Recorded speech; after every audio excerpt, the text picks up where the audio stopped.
Bonjour tout le monde, c'est Benjamin. Aujourd'hui, on se retrouve pour une vidéo. Alors ici consacrée sur un concept qu'on n'a encore jamais abordé. Ce sont les compteurs. Alors c'est un concept que nous n'avons pas du tout en français, ni en anglais.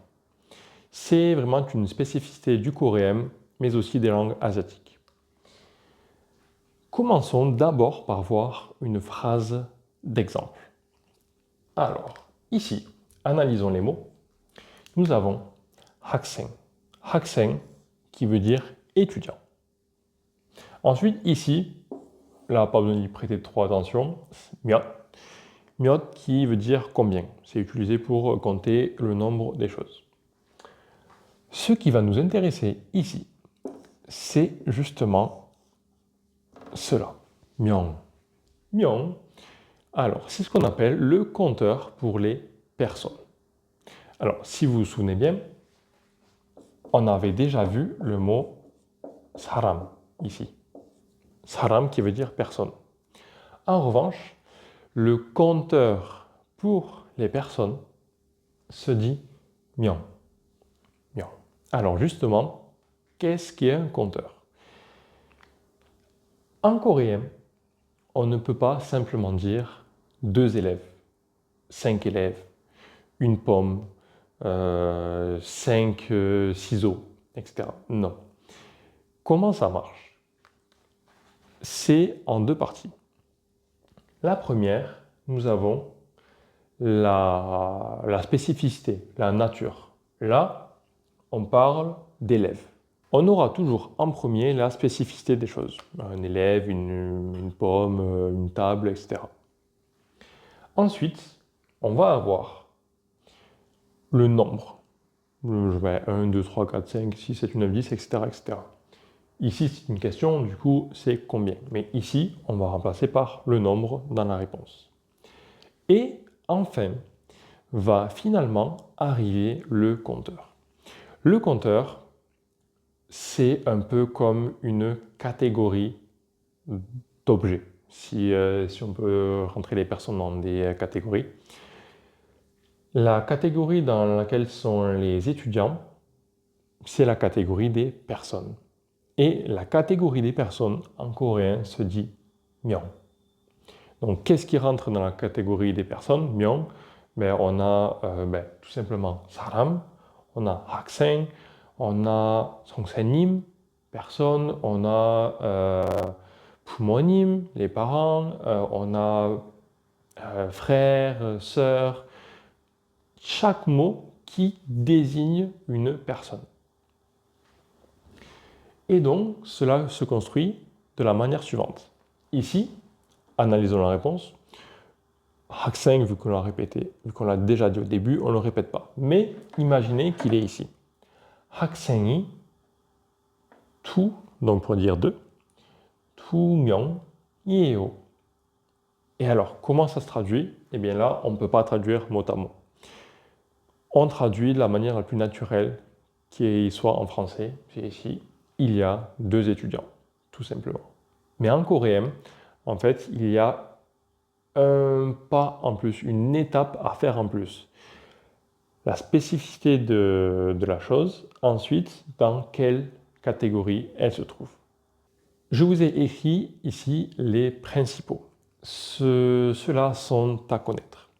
Il y en a vraiment une ribambelle, mais certains sont très peu utilisés, alors que ceux-ci sont utilisés dans la vie de tous les jours. On va commencer, pas par celui-ci, mais par ces deux-là. Alors, 명, on a déjà vu que c'est pour les personnes. 분, qu'est-ce que c'est? Eh bien, c'est aussi pour les personnes, mais les personnes que vous respectez.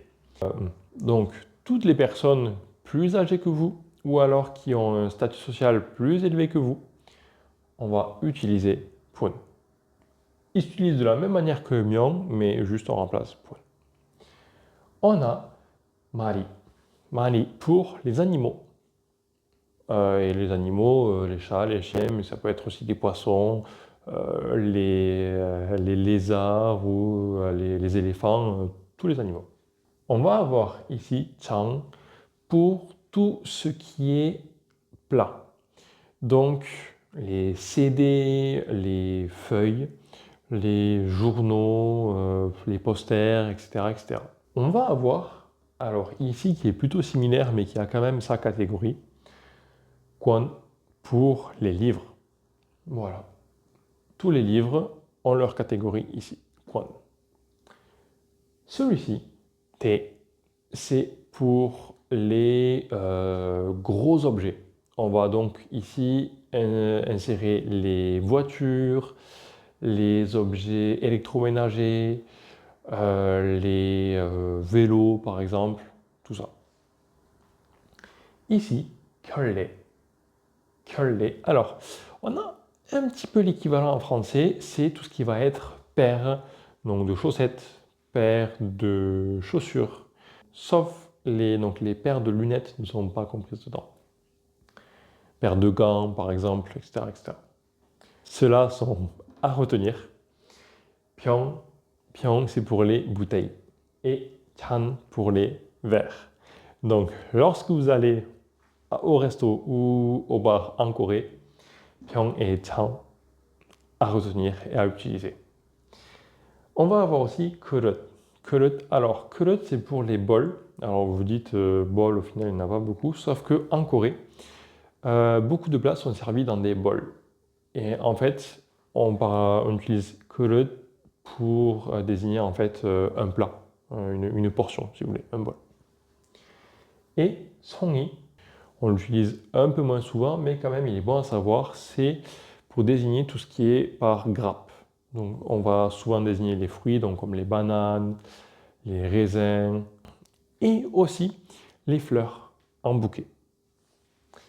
Et maintenant, justement, qu'est-ce que celui-ci signifie? Eh bien, c'est justement le compteur passe-partout. Alors, ça désigne tous les objets qui sont un peu hors catégorie. Donc, je sais pas, par exemple, un ballon de foot, un cartable, un stylo, etc.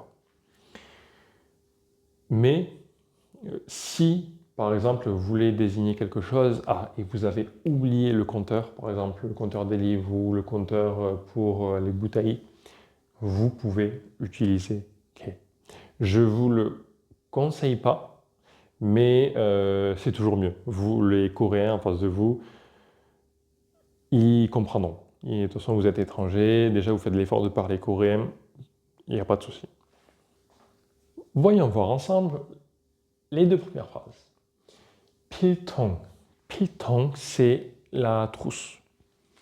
필통에 볼펜이 몇 개 있어요? 필통에 볼펜이 몇 개 있어요? 볼펜, le stylo à billes.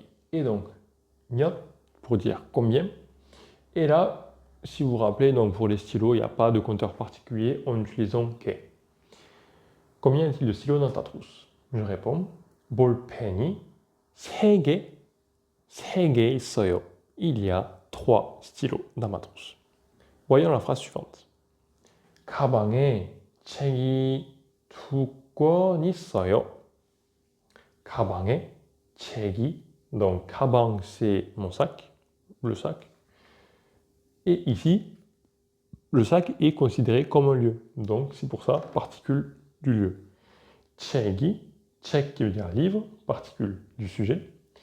Tout de particule pour les livres. 있어요. Il y a 2 livres dans mon sac. Et dernière phrase, 피자는, la particule du thème, à propos de la pizza. 투장을, particule du COD. Pourquoi? Parce que j'ai le verbe d'action ici, manger. Je mange 2 pizzas. 피자는 2장을 먹어요. C'est tout ce qu'il y a à savoir sur la leçon pour les compteurs. Si vous avez des questions, toujours n'hésitez pas à les mettre en commentaire. Je vous dis à la prochaine. C'était Benjamin. 안녕하세요.